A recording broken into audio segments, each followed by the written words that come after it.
Oliver Davidson, congratulations. You are our prize winner of $1,000 for best Oscar predictions. You beat more than 3,000 people at Gold Derby. And, we're not just anybody, we're pros at Gold Derby. Yeah, thank you, Tom. I appreciate it, and it was a good year of picks, and uh, well, I hope to repeat it if possible, but it was you, tough. you got 22 out of 24 categories. The only two you missed was the one we all missed, which was animated feature. That was a real jaw dropper when Big Hero 6 had picked that up, and we'll get to that in a minute. And then original screenplay, which I also got wrong. But first, I want to hear this. You tell the story of the reaction of your friends to you winning this. I think this is hilarious. Why are they so shocked that you're such a genius at this Oscar thing, or are they shocked that you won a prize for it? I would say a little bit of both. They they think it's crazy that there are these big prizes, such as the one you offer for a movie awards prediction contest. But I tell them, you know what? I'm filling out the ballot anyway. I'm watching the award show. I might as well enter a few contests and see if luck can strike me well. And I did well this year, and so they think it's crazy that I'm winning money and free stuff just for essentially doing nothing. Well, did you ask to see their lousy Oscar uh, prediction? yeah, some of them ask me for them for my picks, and I give them some of my picks. I might have not given them Grand Budapest Hotel for best score this year, but it's fun, and they think it's cool that I won such a hard contest to win at Gold Derby. Yeah, because it is hard, because you're up against 3,000 people who know this stuff, who know why Grand Budapest Hotel was such a brilliant pick on your part, or why it was going out on a limb actually to predict. Actually, we'll get to that in a minute too. But let's stick with Grand Budapest Hotel for score, because I want to know how you knew that. Because to my mind, when you watch all of the movies nominated in that category, there's clearly, to my mind, one score that jumps out. It's Theory of Everything. It is this transporting score, bombastic. They love the big, melody-heavy, bombastic scores at the Oscars. It's the one that transports you during the finale of the movie. And I'm not sure I've heard a good, convincing argument for why it won. So how did you know it would win? Well, the first thing I noticed, as I'm sure we all did entering this contest, is that is it Desplat was nominated for two score this contest, this Oscars, and but more so than that, when I saw the Grand Budapest Hotel, and it seems like ages ago because it came out wow last March, that I found it so whimsical, so I found it transformative. I thought that it carried the movie, which this beautifully designed movie by Wes Anderson. I thought that it actually was a better score than The Theory of Everything, which was also a fantastic score. I know that The Theory of Everything won at the Globes. So I kept that in consideration, but I believe that the way the score of the Grand Budapest Hotel carried the movie, for me it was the best score. And I just want to add, I was a little surprised Gone Girl wasn't nominated for best score. I thought that was a fantastic score. So I don't know if I uh, met reaching the argument to convince you, but No, no. The only that doesn't do it at all. It's the best score. They're not voting on the best of anything at the Oscars, of course. They're voting on who we love, who we don't, blah blah blah. right. Blah. And as I recall, Desplat's name is not for best score. I'm not sure his name actually appears twice on the ballot. I think it's done just by movie. I could be wrong. There's some categories they do put the name, some they don't. But Yeah. in this case, I think one of our editors said the other day that he believes that Budapest won this category because it's unlike theory of everything, and unlike Interstellar, the score is the thing you hear on the trailers, the rest of it. That whenever Grand Budapest Hotel is put on a commercial or whatever, the score is pumping through it. So it Right. it buries itself in your mind in a way that the score is more integral to the actual film experience of these other movies, and that I get. Then okay. Now, why were you and I, wrong about original screenplay? Because theoretically, we should have known what was coming. We should have known that if Birdman's going to win Best Picture, as you and I predicted, if it's going to win Best Director, as you and I predicted, if it's going to win Best Cinematography, as you and I predicted, it ought to win Best Screenplay too, right? But there was this theory that there was all this love for Budapest, again, as we saw in the original score category and elsewhere, production design, etc. So why didn't we see Budapest win there? And now it seems logical to say, all right, Birdman should have won Best Screenplay original. But why didn't we see that coming, you and me? I echo your sentiments totally, and I didn't mind missing animated feature. Obviously, I missed only two, but this bothered me. Original screenplay. I kicked myself over this. I believe that this may have been a situation which I said in the emails that we exchanged, in which that the Academy was going. They already decided Birdman is the best picture, but I thought they were going to give screenplay to Grand Budapest Hotel, much like they did last year, giving 12 Years a Slave Best Picture, but giving Spike Jonze the screenplay award. So and not that Her was had much of a chance to win Best Picture last year, but I was it was tough because Boyhood had a chance in this category as well, and I thought that the Grand Budapest Hotel would ultimately win the most Oscars, and they came close. I mean, had this swung one way, then it would have been, I believe, 5-3 for Grand Budapest Hotel over Birdman. I believe they won 4 each. So, they were both great screenplays. They were just both fantastic. I thought that Birdman was a bit more acting and directing driven, but can't get them all right. So no, I'm kicking myself over that one too, because Birdman won at the Globes. I think we should have seen it coming. I had Imitation Game for adapted screenplay all along, and then I switched at the last minute over to Whiplash, primarily because of this argument that you just raised on Her winning, which was, sometimes at the Oscars we see these very, very artistic indie movies like Precious or Her win, where the screenplay really is just amazing, as Whiplash was. In Whiplash, we saw a lot of love for it popping up in other categories, sound mixing, for example, and things. And I thought, again, that just as there was so much love for Budapest, there would be love for Whiplash, and it would pop up there. And I actually even heard more votes in my random survey of Academy members for Imitation Game, but because Imitation Game wasn't winning anything in the Guilds. I mean, it did win one, right? It won. I think it may have won the Guild, but it wasn't nominated against. It was up against all this disqualified stuff or whatever it was. I'm forgetting all of a sudden. It's only been a week and I'm forgetting my Oscars. But I thought that, I was buying this Her argument that you're saying, and I thought that Whiplash was going to win there. But you knew better. How did you know that Imitation Game would win? Here, and I'm looking at the other nominees just to refresh my memory. I know it's only been a week, right? We should have a better recall, but I never thought Inherent Vice had any chance whatsoever. I love Paul Thomas Anderson. That's a separate conversation. He's one of my favorite filmmakers of all time. But I couldn't see that. I actually think that not all the Oscar voters watched Inherent Vice. I actually read an article done by one of the Oscar voters that said that they didn't watch it, yet they still voted on this category, which perturbs me.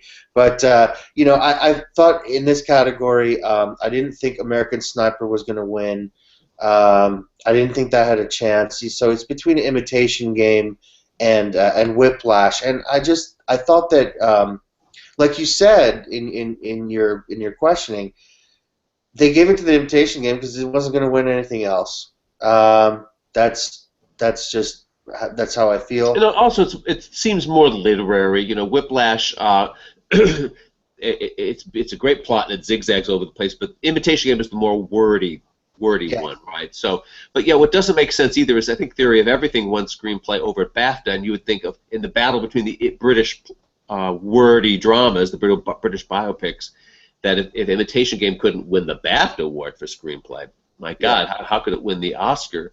But of course, it did. Let's jump over to Best Actor, which is one of the biggest mysteries of the Oscars. And you and I got this category right, but theoretically we shouldn't have, because if you win Best Picture, if you win Best Director, if you win Best Screenplay, and you've got a leading candidate for Best Actor, Best Picture almost always takes an acting award if it's got that corresponding one, especially if it's the Birdman himself, right? This is the whole lead character here. But yet you and I knew that Eddie would win. And we also know that Keaton came close. So it wasn't as if it was a slam dunk. So how did you know Keaton would lose? Well, you know what? My heart wanted Keaton to win, but I do not fill out my ballot with my heart. That's not how you win these contests, and that's not how you get these categories that are difficult to predict correct. It's the transformative performance by Eddie Redmayne for me. That movie was, well, both movies were totally driven, really, in my opinion, by those two performances. However, one of the things I look at or I consider is level of difficulty of the acting performance when I fill these out, and I think that Eddie Redmayne's transformation, as Stephen Hawking, was quite remarkable, and I think that Oscar loves that. I mean, you look at Julianne Moore winning for playing, a character who also has a mental or brain disorder. I think that Oscar is a sucker for it. And I also still think that Oscar unfairly kind of ignores comedic performances. And I think, Michael Keaton's performance was dramatic, but it was also comedic, whereas there wasn't really much comedic about Redmayne's performance. So I think that that's what tilted the scale. And, maybe they just, again, wanted to say, hey, we'll throw you this Oscar because we're going to give Birdman pretty much the rest of the major Oscars that they're nominated in. I agree with everything you say, but I would throw one more thing in there too, and that you in Houston don't get to see because you're not on the ground here in Hollywood. But I see on a daily basis moving around this town, and that is because I'm actually based in Hollywood. I'm within the city limits of Hollywood, right, which is a section of Los Angeles. And what we saw night and day here was Eddie working this town like anybody else, like a great Bronx politician. He was, showing up at every event, pumping every hand, slapping every back, kissing every baby. And he was so earnest and so appreciative of everything he won, and he was so interested in knowing what you thought. And I believe it was just great politicking as well as all the things you said, because you could tell when his name was, when they were reading off the nominees on the night of the ceremony, and they just went to Eddie Redmayne, that room went crazy. Yeah, you could just tell right then and then he's won. He's won, even though Redmayne had the cooler part. He had the part of an actor having a comeback, which is basically the story they all hope to have. They being Academy members who are in the industry, who have, I'm sure, suffered career comebacks at one point. I mean, career setbacks at one point or other in their lives, and then wanted to have the comeback. So the whole backstory of this role should have fed into Keaton's favor, but he was not much of a player. I mean, a team player. He wasn't a very nice guy during the whole campaign period. He wasn't accessible to interviews. He was very arrogant, as I experienced him personally, and just about everybody else. But Eddie was adorable and out there. I think that was also a case of where just shrewd campaigning paid off. Yeah, no, that's very interesting, and you're right. I'm not privy to that.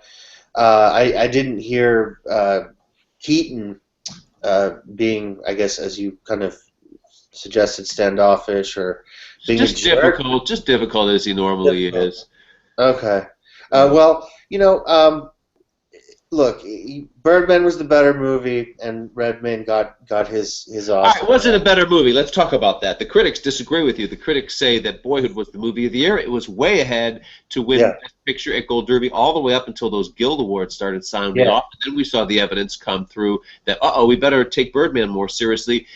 Did you ever, in your predictions, and I could look back to see if this is true, were you ever betting on Boyhood and then switch to Birdman, or did you know right from the beginning that it was going to be Birdman?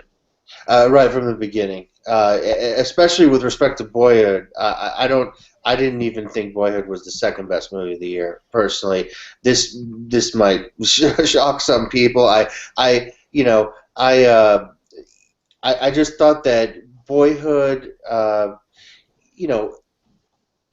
like I told you, outside of the 12-year shoot, I felt that Boyhood was totally driven by Patricia Arquette. I thought that the boy, Eller Coltrane, was uneven in his acting performance. That may be harsh, but Tom, I don't hold back on young actors, so I can't. And I actually thought that it was clearly going to be Birdman the whole season.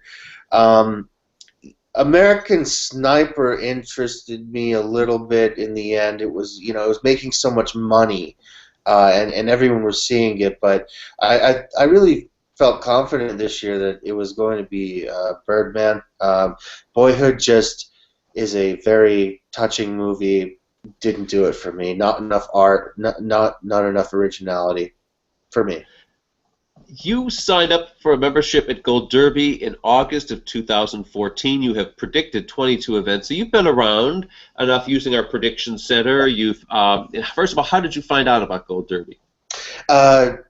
Just a Google search. That simple. I was looking for tips on picking probably the Golden Globes or maybe something last year, and I stumbled upon Gold Derby. I love the website. It's so all-inclusive. It's fantastic. That you guys take predictions on pretty much all the award shows. No, I'm not as gung-ho about certain award shows over others, but I love the website. I like that you can see that you guys actually publish your picks before the ceremony happens. And I think it's fun to compare and contrast. I mean, for example, I told you in our email exchange that you influenced my pick for film editing for Whiplash. So I do appreciate that. And no, I mean, and that was and that's more difficult to pick because I actually just made some notes here. If you picked all favorites, just forget about seeing any of these movies, right? Anyone can look at the odds, right? If you picked all favorites, I believe you got 20 of 24, which is a bit high for the Oscars, as you know. So you essentially can know nothing and get that, but the higher scores, the 22s, the 23s, you have to kind of look at like how you broke down Whiplash for film editing. For me, the best score. And so that's how I found the site, and I really enjoy. But here's what's interesting, Oliver. I'm looking, when I look at your predictions, or you look at your Oscar predictions, even when if you go to the archive section, there's a little on the top right corner of the page where you get with your Oscar predictions. There's a button that says View History. I'm looking at your View History now to see what categories you changed, what days. You never changed anything. You made one set of predictions on February 20th. In other words, just a few days of the Oscars. So since you know Gold Derby and were around for a while, why did you wait till then? Why did you only make one set of predictions, and then why didn't you change anything? It's a great question. The BAFTAs, the Guild Awards. I could have gone in and made them earlier, but I really wasn't prepared on some of the. And plus, I'm trying to catch up to see as many of these movies as I can. I mean, I'm not going to lie and say I've seen every movie that was nominated. Of course not. Oscar voters haven't seen half of the movies. But well, and you know what? If you're an Oscar voter, and I hope you're watching this, abstain if you've not seen. Oh, they're not going to abstain. You're talking about egos this big, you know. No, I mean, look, if the only foreign film you saw was Ida, then you're going to vote for Ida, but you really should abstain, because how do you know it's the best of the five? So, you know, it's that was fun. the stupid mistake I made this year in foreign film. Tariq Khan, my nemesis, you know, who I love to do podcasts with. Tariq and I both decided to go on one limb for foreign film, because the best foreign film is clearly Wild Tales. If you saw them, it's just brilliant. But you know, Ida and Leviathan were the two cool choices, right? Ida had won all the Film Critics Awards and won the Golden Globe, and Leviathan had won a few of the Film Critics. Had won some of the few Film Critics Awards. But Wild Tales was really it. So I was stupid to go. That was where I was voting with my heart. I was an idiot. I could have had the best score at Gold Derby among the experts, you know, at 20. No, yeah, I could have actually. This is how stupid I am. And I just bet on the composite racetrack odds of my own site. I would have gotten 20 out of 24, as you mentioned. I got 19 out of 24 because I did stupid things like best foreign film for Wild Tales, because I do kind of start with the consensus, then I go, all right, where could they be wrong? And of course we look at things like foreign film, or especially these things where you know that they're really tricky, you know, the shorts and all those things. But I blew it. I have no excuse. I blew it there. All right, let's look at the one that everybody blew, which was animated feature. How come we didn't know that Big Hero 6 was going to win? And you know what? I'm not surprised that it won. Although, as I mentioned, this original screenplay bothers me more, considering that we picked Birdman, you know, for Best Picture, Best Director, among other awards that it won. But you know, animated feature it's difficult. I believe it was actually a more difficult category to predict this year. Because How to Train Your Dragon won the Annies. It swept there. It won the Precursor Award. So, or Lego Movie had won the Precursor Awards, and it wasn't nominated here. So there was no there were no tea leaves in terms of precursors for Big Hero 6. But Big Hero 6 was the best. And you know what? I agree. And then I agree. If I voted with my heart, I would have picked Big Hero 6. How to Train Your Dragon 2 was purely a pick to pick against my competitors. You know, because that's kind of, you know, I'm picking against you guys and against myself. So you know, I can live with it. But since everybody got it wrong, it's okay. You can live with it yourself. I agree. Big Hero 6 was the best animated feature. Had I voted with my heart, I would have had that. Yes. So anyway, you beat me. You beat most people at the site. You beat more than 3,100 other people. 100 more than that. Yeah. And that's really terrific, Oliver. So stay at it. We want see what we're all looking for at the site are geniuses like you to come back and win again next year and the next year. Just get in the top 24 so that we could see a consistent pattern of we'll now know in the future to steal Oliver Davidson's predictions, because that's what we don't want. Who should we steal with, right? Because we're looking around for some consistent guideline. All right. No, thank you, Tom. I would love to. I will participate, and I would love to repeat or just win in the future. And you know, it's been really fun talking to you. And you know, thank you for setting up such a cool website for people like me to join on and be in the discussion. You bet. We'll keep coming back. We want you to win some more. Thank you, Oliver. Congratulations. Okay. Thanks, Tom. Bye.